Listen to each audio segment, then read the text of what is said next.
M news కి స్వాగతం.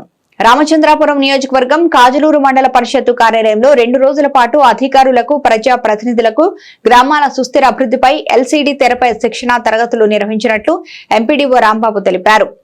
ఈ శిక్షణా తరగతులకు మండలంలో సుమారు 250 మంది పాల్గొన్నారన్నారు. ఈ కార్యక్రమంలో మండల విద్యాశాఖ అధికారి డేవిడ్, మండల వ్యవసాయ అధికారి అశోక్, మండల housing AE Srinivas, APM Suresh, Gollapalem ప్రాథమిక ఆరోగ్య కేంద్రం వైద్యాధికారిని సౌజన్య, గ్రామ సెక్రటరీలు, గ్రామ సర్పంచులు, రెవెన్యూ అధికారులు, సచివాలయ సిబ్బంది తదితరులు పాల్గొన్నారు.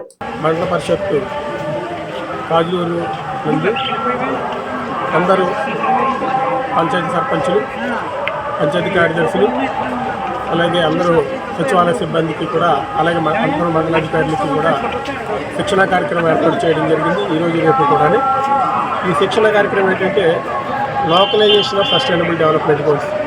అంటే మరి సుస్థిరాభివృద్ధి లక్ష్యాలు ఏదైతే ఉన్నాయో అవి స్థానికంగా సాధించడానికి ఏమేమి మరి చర్యలు తీసుకోవాలి, అవి ఎలా సాధించాలనే అంశం పైన ఈ 2 రోజుల శిక్షణ కార్యక్రమం నిర్వహించడం జరుగుతుంది.